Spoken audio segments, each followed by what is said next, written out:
Today, I'm going to show you a line in the bishop's opening that's so aggressive it can get you a winning position in just 9 moves. Master this sequence easily without any preparation at all and turn it into your secret weapon for fast wins. The opening starts with e4, e5, and bishop to c4, already eyeing the f7 square, which is the weakest point in black's position. And here's the thing, bishop to c4 is a classic developing move that shows up in a ton of different openings, so it's a super flexible choice. If black goes knight to f6, you can transpose into the Vienna by playing knight to c3.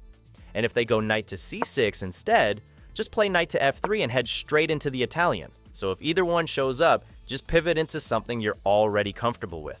But what I'm going to recommend here is to go knight to c3.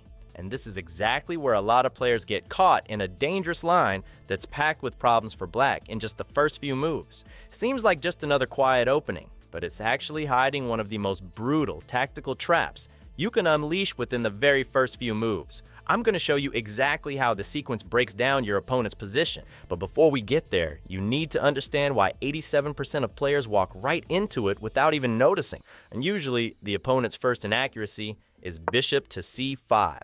A common mistake many players make early on. But why is this move considered an inaccuracy?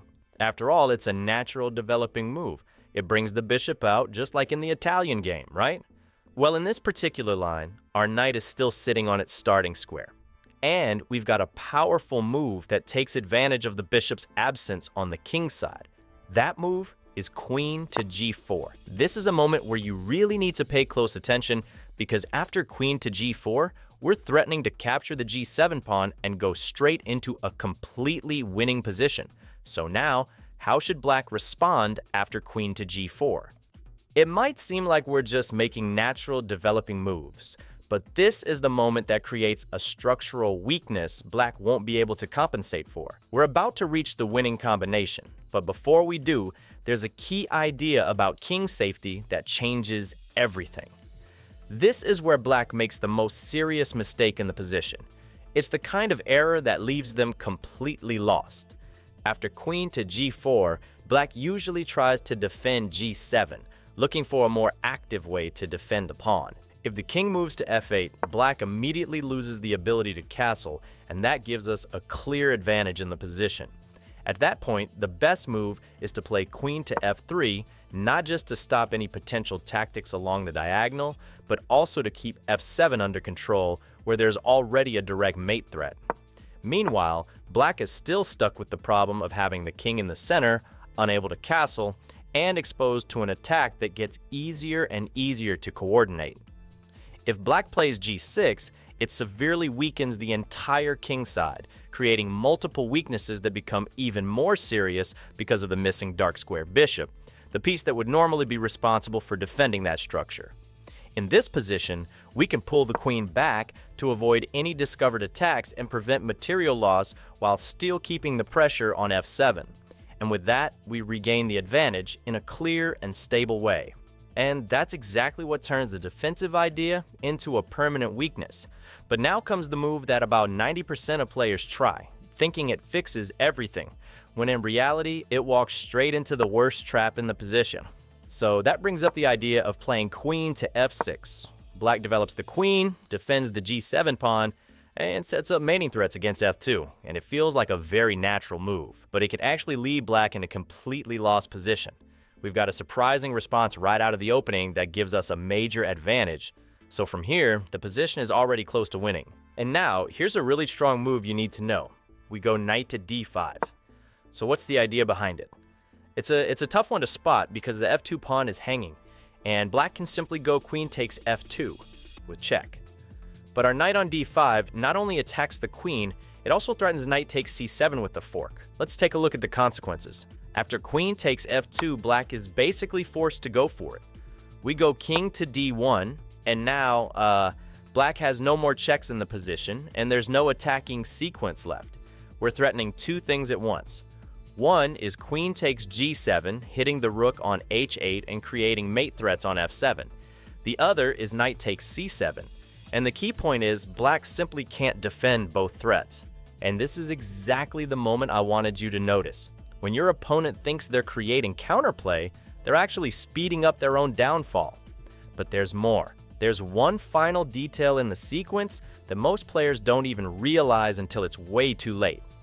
That's why black ends up in a losing position. So look, after queen takes f2 and king to d1, black's next move is forced. They have to go king to f8 to defend g7 and stop the fork with knight takes c7. Then we play knight to h3, attacking the queen on f2 and developing the knight with tempo. The only square left for the queen is d4, and now we play pawn to d3. Though this position still looks messy, we're already winning. Now there are a few threats here. One of them isn't even that obvious. You might not see the first one yet, but you're about to. After pawn to d3, we've defended our bishop on c4, and the threat of knight to c7 is still on. But here's the more important detail. If you look closely, that queen on d4 has nowhere to go. Every single square around her is covered, and the big threat now is pawn to c3, trapping the queen. Black can't escape these threats, which involve both the risk of losing the queen and the looming fall of c7. If they try to solve the problem with a move like bishop to b6, trying to defend c7 and give the queen an escape route at the same time, we can respond with rook to f1, introducing the threat of knight takes b6, followed by rook takes f7. At that point, a clear theme of piece coordination emerges. The bishop on c4 and the rook on f1 work together to apply decisive pressure on that critical square. Black might try to continue with d6, attacking the queen, but we follow up with queen to f3, instantly creating a mate threat. If they try to defend with the pawn push to f6, the counterstrike comes with c3 followed by b4, and at that point, the opponent's queen is completely out of squares. The only way to avoid losing the piece on the spot would be to play knight takes b4, but in that case, black is already down a piece and stuck in a position with no real hope of recovery, while we keep extra material and a clearly dominant attack. Another move black might try is d6, going straight after the queen, and now white can play queen to g3, which is the precise move in this position, because after that there's no need to worry about ideas like h5 and pinning the queen on f3, and we're still threatening to go c3 and win the queen. The game could continue with bishop takes h3, and now we get a really nice move, because a more common option would be queen takes h3, which also wins, but black can still bring the queen to f2 and control that square, and from there, it gets a bit harder for us to convert the position. But instead of simply taking the bishop on h3, we go rook to f1 as an in-between move, creating the threat on f7. Now we're threatening knight takes c7 and rook takes f7, still putting pressure on the bishop, while at the same time we're covering the f2. And finally, that's what turns an advantage into a guaranteed win. Coordinating the threats so that every defense creates a new weakness, just like we saw in that intermediate rook move. When the bishop drops back to e6, trying to deal with the threats, we can win the queen with c3, and she simply has no squares left, and at that point the opponent can just resign. Now we're going to look at the symmetrical line with bishop to c5, also known as the classical defense.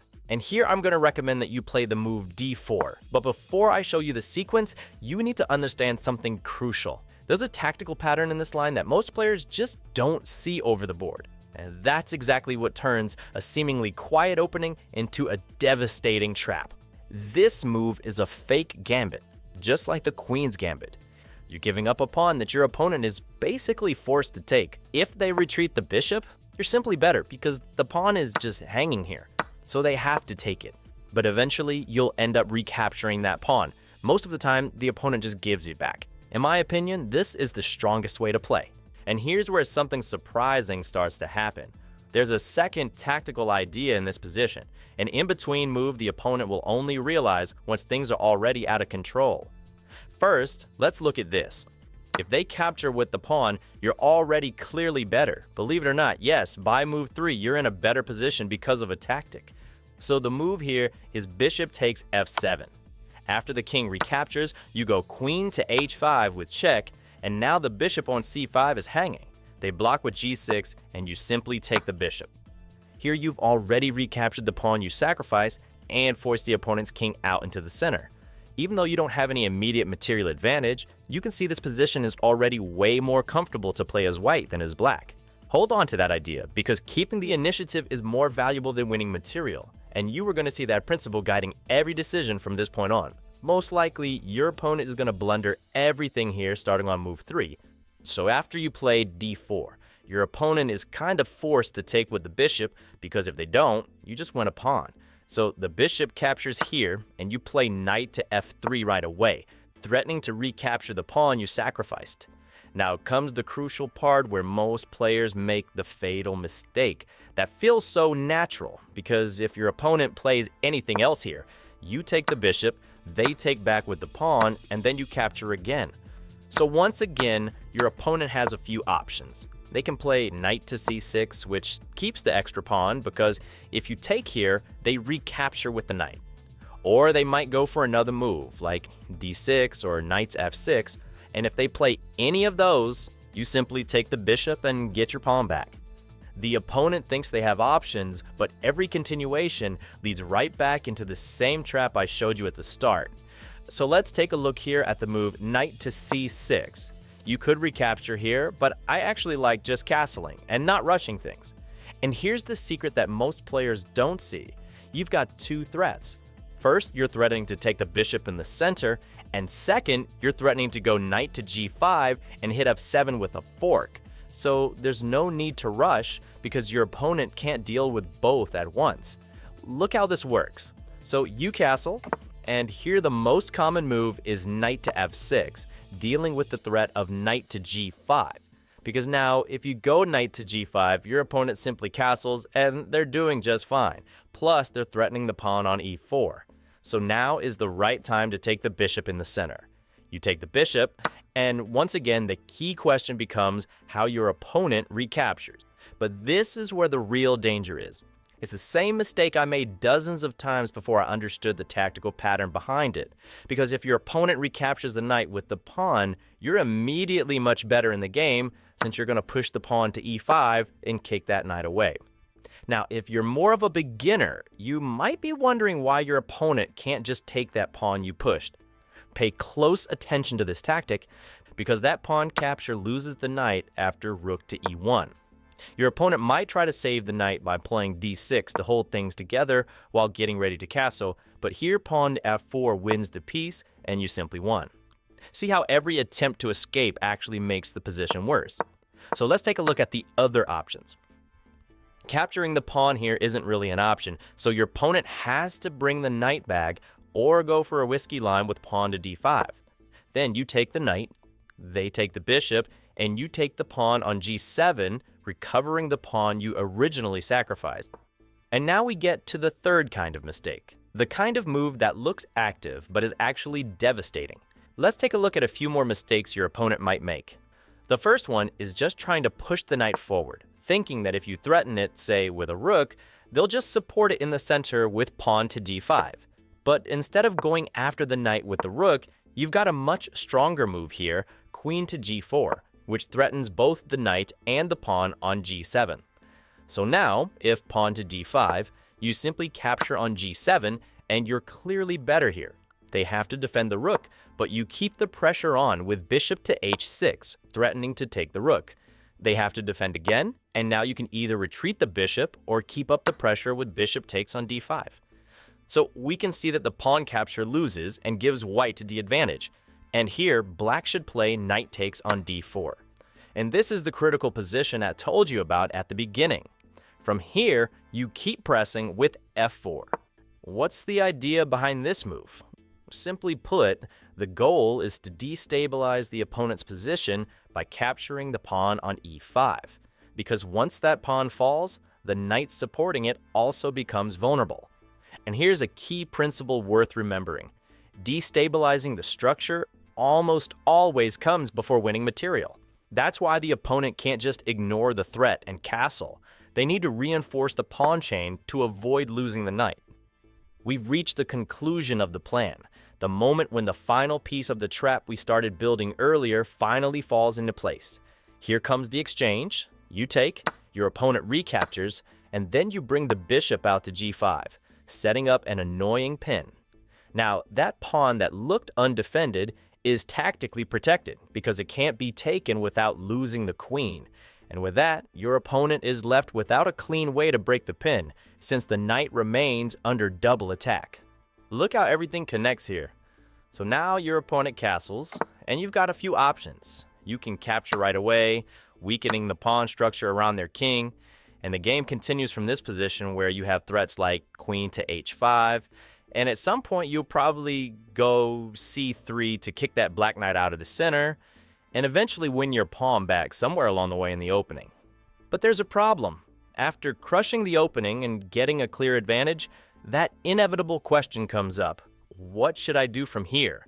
This is where a lot of players, even after a solid opening, end up completely clueless in the middle game, just staring at the board without a clear plan and wondering what their next move should be. And it's exactly in that moment that you can let a game slip away, a game that was practically won, without even realizing how the controls slipped through your fingers. Click the video that's popping up on your screen right now, and I'll show you 10 middle game plans that work no matter what opening you play.